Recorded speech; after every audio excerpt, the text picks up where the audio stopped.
is WIN News. Tonight, Illawarra and South Coast Greyhound officials gather for crisis talks. The Royal Commission hears the reporting system for sexual abuse is complicated, and teachers outraged over threats to their pay if they go on extended maternity leave. Good evening, I'm Jeff Phillips. Welcome to WIN 6 o'clock news. Shoalhaven Greyhound board members will join the fight against the New South Wales government to ban the sport. They say the decision is unfair and will be contesting it on both political and legal grounds. An industry in a dogfight with the odds stacked against them. It's not a matter of just throwing your hands in the air and saying it's unfair. Dozens of the state's leading greyhound officials in the box, fighting for survival. We had to move swiftly. They've done that in a good, constructive manner, and we're really trying to look forward politically and legally to get the best strategies done and in place. A government relations, political strategy and legal team has been formed to steer the industry-wide push to overturn Premier Mike Baird's decision to shut down greyhound racing in New South Wales from July 1 next year. The landmark announcement, coming after an investigation, found systemic abuse of animals was rampant right across the state.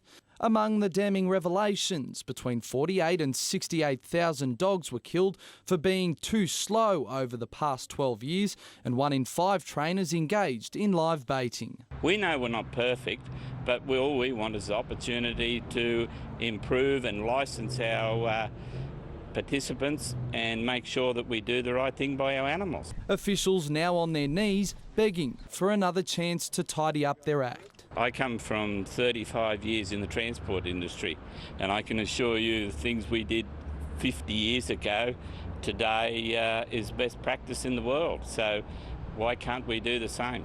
Jared Constable, WIN News. A truck driver involved in an accident which killed a bigger woman at Barton Ridge in Sydney South has been charged. The 30-year-old man was driving a Barnett Courier's truck on the New Illawarra Road in the early hours of May 16 when it struck a sedan. The 77-year-old bigger woman sitting in the back seat of the sedan died at the scene while 2 others were injured. The accident led to the Barnett's truck courier's depot being raided by police. However, management said it was a contract driver who was responsible for the maintenance of his own truck. The driver has been charged with 7 offences, including dangerous driving occasioning death. He will face court in September. The mother of a boy who was allegedly sexually abused by a Disability Services employee in the Illawarra told the Royal Commission into Child Sexual Abuse that more needs to be done to help people with a disability to report incidents of abuse. Reporter Kimberly Pratt has the details. Jeff, there were distressing recollections heard on day 2 of the Royal Commission into Child Sexual Abuse, as both the mother of a young man who was allegedly sexually abused and the disability services he utilised shared their disappointment with the reporting system. The victim's mother, identified only as CIF, spoke of the frustration of trying to report the alleged abuse in 2012. The Trust would not answer most of the questions because they said there was an ongoing police investigation. I felt they were stonewalling me by not giving me any information. I felt like the Trust was supporting the perpetrator instead of my son. The accused, who can't be named for legal reasons, worked at Interchange Shoalhaven and the Disability Trust at the time, having contact with the boy in both roles. The Disability Trust CEO, Margaret Bowen, told the Commission that without a police charge, the organisation was unable to sustain allegations. On one hand, a statement from the police saying that they'd interviewed and basically reaffirming, we thought, the allegation that we'd heard, and we had the denial, and we were also continuing to look at other interviews with staff. A video of the victim being interviewed by Royal Commission officers was also played to the court. You were in care at the time. Who were you in care with? The victim's mother is calling for the state government's Joint Investigation Response Team to introduce specialists to work with children with a disability, among other things. There needs to be significant consequences for perpetrators of sexual abuse against children with disabilities or challenges, given that they are more vulnerable. The Royal Commission will continue tomorrow looking at a number of other cases outside the region.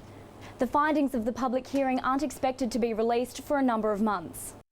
Kimberly Pratt with that report. Around a dozen firefighters worked to contain a blaze at a Bowral dry cleaning shop overnight. Crews from Bowral, Mossvale and Mittagong were called to the Bongbong Street business around 9:30. Plumes of smoke engulfed the front of the shop where the fire was located. It took firefighters half an hour to control the blaze, saving the majority of the premises from serious fire damage. Meanwhile, a 45-year-old man arrested in connection to a Warrawong house fire yesterday was released without charge. Police say there were inconsistencies between witness statements and the crime scene. The third-floor apartment was destroyed by fire and water. The 59-year-old occupant suffered minor injuries after jumping from his third-storey balcony. New South Wales teachers who have taken 5 years leave will now have their pay reduced to a base salary unless they undertake some work in that time. It comes after changes to teachers' salary and conditions by the Department of Education. The New South Wales Teachers Federation says the change will hurt women on maternity leave and could stop new teachers entering the workforce. Cuts to the pay of teachers after 5 years leave to look after their children doesn't sit well with many. I don't think it's very fair. They're still doing the same job. They still have the same experience. They're just taking a break for a while. They obviously need to look after the kid. You know, there's a reason why they can't come back in the first 5 years. I think they have every right to come back and get the same amount of money anyone else is getting. It's another way of women being discriminated against in the workforce, really. Under recent changes to salary conditions from the New South Wales Education Department, teachers who have been on leave for 5 years will have their salary reduced unless they can undertake casual work or professional development in that time. We obviously think that's a poor decision and we'll see a discriminatory type effect for especially female teachers taking maternity leave of a 5-year or more duration. But others think teachers have it easier than others in the workforce. Things have moved on. Perhaps things, you could consider taking a drop. There's too many lurks and perks for people to stay in the industry without other people having opportunities to come through.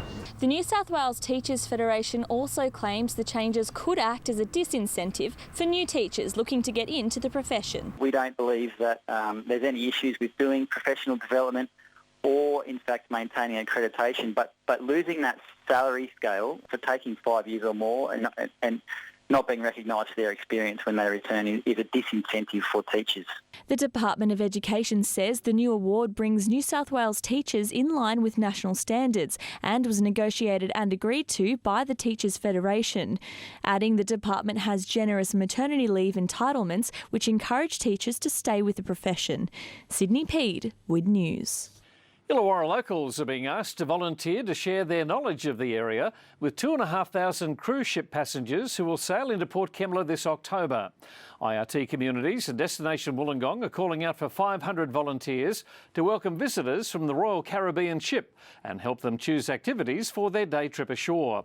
One volunteer is putting up her hand based on her own experience with locals on a cruise. People often say to me, what was your highlights of your world trip? And the two things that point out to me, that stick in my mind, are those two welcomings. How welcome we were made and how much we were told of the local history. Expressions of interest for positions can be registered at the Wollongong Visitors Centre. Still ahead on WIN News, a new arts festival for a South Coast state park and blood, sweat and tears shed to raise money for a gruelling fundraising walk.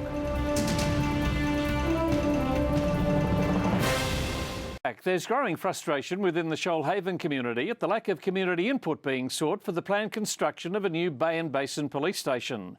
The state government promised the project will be built by next year, but a location is still yet to be determined. He might be smiling, but former Shoalhaven councillor Bob Proudfoot isn't happy. This is the third police minister that has promised a police station. When Mike Gallagher, Stuart Ayres, and now we've got Mr Grant, he said you will get a police station, but we're losing faith. No site and not enough money in my view. $1.2 million was allocated for the construction of the Bay and Basin police station in last month's state budget. Member for South Coast Shelley Hancock said then a location wasn't far off. I'd say in the next month or so we'll be able to finalise. The community says it's still waiting. To my knowledge, there has been no community consultation, so I'm saying to the local member, I'm saying to the Premier, get your act together and start consulting, talk with your community, because we demand a say in the selection of the site. When contacted for comment, the local member was unavailable, her office instead saying the information was still accurate and that the station is on track for completion by next year. The deteriorating police station here at Huskisson is well overdue for an overhaul, with the state government already saying it will be replaced. The community is demanding it be upgraded to a fully manned 24/7 station, not a regional outpost. A facility they say will make the area a safer place. We had the Spider-Man robbery down at St George's Basin, we had the Rifleman robbery at Vincentia, we've had ram raids, we've had break and enters, we've had assaults, we've had car thefts, we've had burnouts, any number of things, you name it, we've had it. Jared Constable, WIN News. War veteran Brad Fewsome, who's battling a traumatic brain injury as a result of his time serving, is again headed to the US to discuss his treatment plan. Brad hopes to strengthen the relationship between specialists in Australia and the US to better support veterans. A passionate family man and former CrossFit gym owner, Brad Fewsome has become known in the community for his never-give-up attitude in his fight against a traumatic brain injury. The fight's taking him to the US for a second time. To help establish a link, so then back here we're continuing on through the sub-branch RSL, getting information and awareness out there for other vets and people affected by repetitive trauma. Thanks to generous community fundraising, Brad travelled to Texas in September for intensive treatment to help reduce the effects bomb blasts had on his brain during his time serving in East Timor and Iraq. The world-leading treatment included spin therapy and electrode simulation, which improved his mobility and stuttering. They've been able to stop all my seizures through hormone replacement therapy, so autonomically, so everything happens automatic in the body. Because of pituitary damage, the hormone therapies help reduce that. Brad now experiences symptoms similar to Parkinson's disease. This week he heads to the University of California Operation Men Clinic in Los Angeles to discuss his treatment with neurosurgeons who specialise in military and football head injuries. He says Australia is slowly catching up to the US in recognising signs of traumatic brain injury. It's just a matter of really getting awareness to our wide country out there, or the different doctors, so people aren't getting misdiagnosed or they're just being able to get assessed correctly. Sarah Naven, WIN News. Wollongong's iAccelerate program has supported 65 startup companies since its inception in 2012. It now welcomes entrepreneur Omar Khalifa to lead the program in its next phase. Well, my background is really in technology, so my first job was working at the Kennedy Space Center on the Space Shuttle launch facilities. It comes ahead of the opening of the $18.5 million iAccelerate Centre at UOW's Innovation Campus. We are creating an opportunity for people who may have had some concepts but had no idea how to commercialize them, how to actually engage with others and engage with the community. So this is what this place is about. Mr Khalifa takes over from Dr Elizabeth Eastland, who led iAccelerate for 5 years before taking up a role with the CSIRO. Bondi has Sculptures by the Sea. Now Shellhub will have its own artistic event. The Sculptures at Killalea Festival was launched today and will feature award-winning artists' works and sculptures at the farm in the Killalea State Park. $10,000 in cash and prizes will be on offer, with the hope it will attract hundreds of visitors to the very picturesque location. Really great opportunity to showcase all the amazing location of the Killalea and also showcase the amazing talent. The event will be held for 3 days from October 13. Mental and physical toughness will be put to the test in the Oxfam Trail Walker in Sydney. An Illawarra team is taking on the 100-kilometre walk in August, with fellow gym buddies uniting to raise money for the cause. A 3-hour test of endurance. Yeah, just a little bit challenging.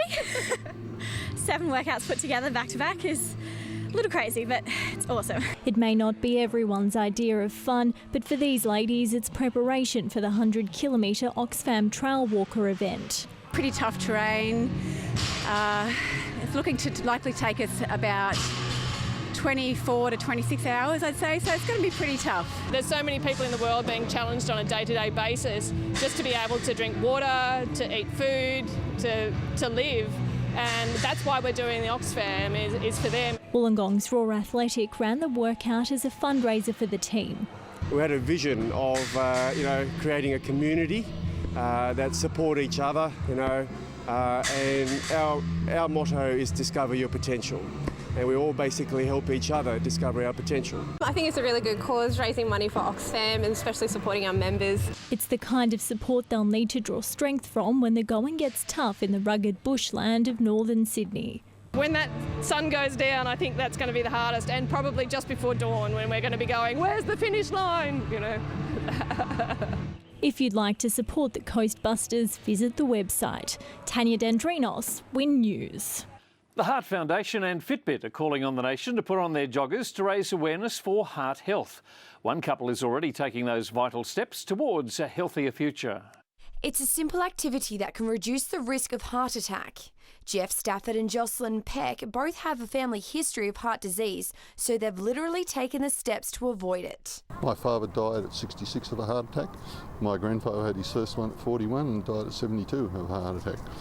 So definitely want to reduce the number of heart attacks. Over 4 years, the power couple logged 36 million steps and shed 13 kilograms. You can do a lot of that just with incidental walking, but if I find out halfway through the day that I'm running a little bit behind, well then I'll just go out for a walk. But it wasn't easy. I was overweight and my blood pressure was over 140 on 90, and the doctor put me on blood pressure tablets. Tracking devices motivated Jeff to keep at it. When I started walking and losing weight, my blood pressure went down.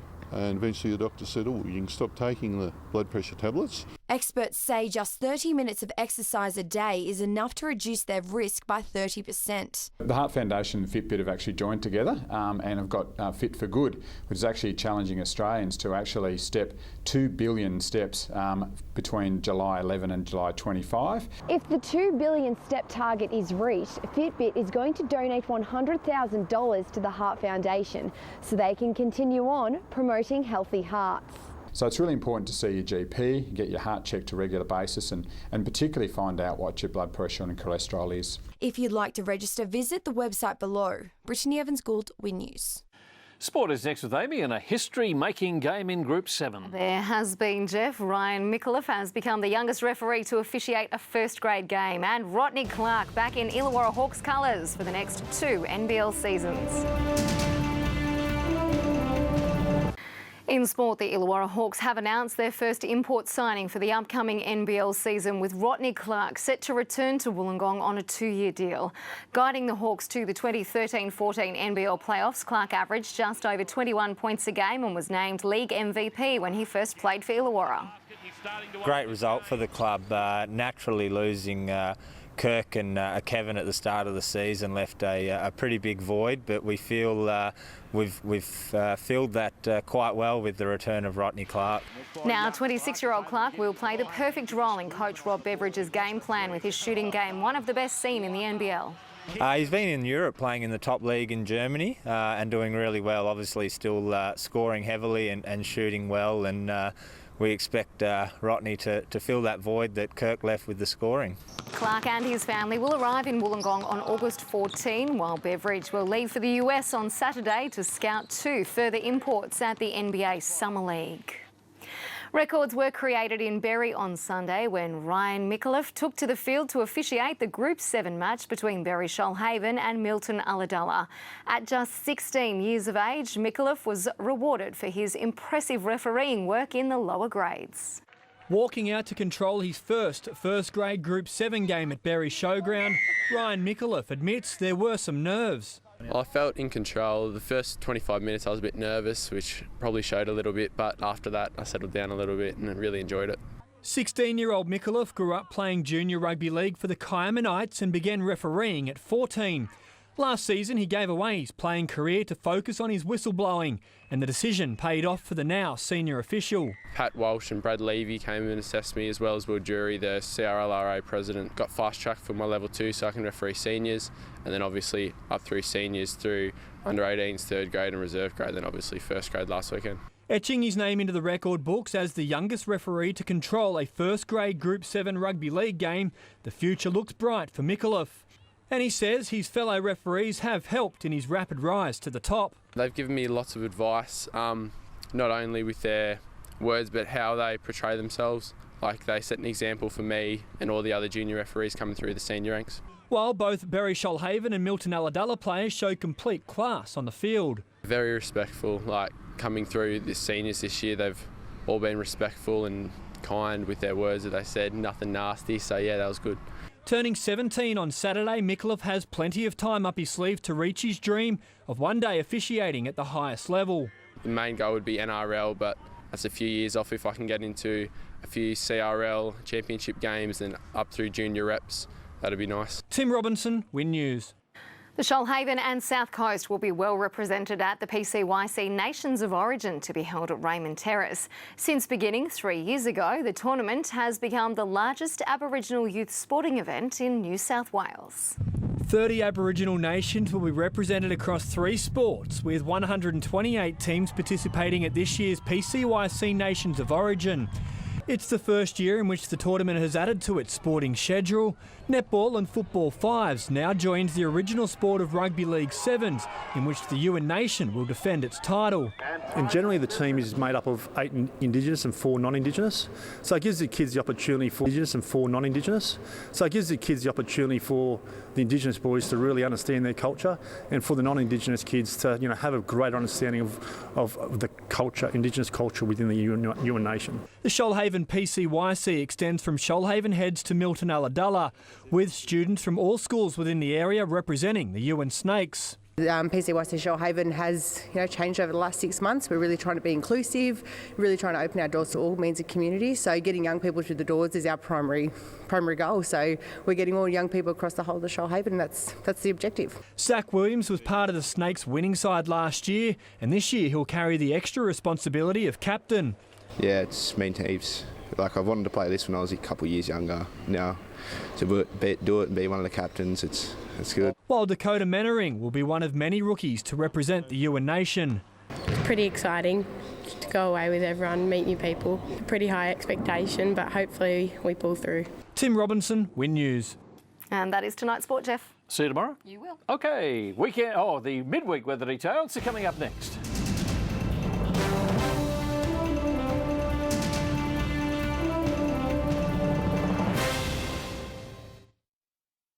Degrees. Barrel got to 13, Nowra 18, Ulladulla 17, 18 the maximum for Batemans Bay, Maria, Narooma and Bega, 19 the maximum in Merimbula and Eden.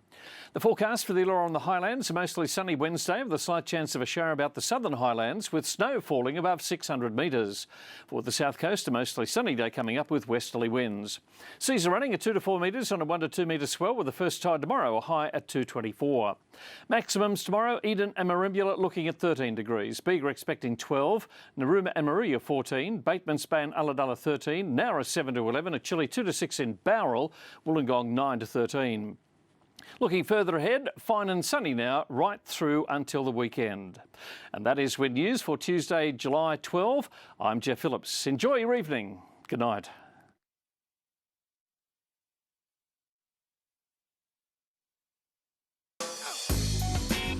The Living Room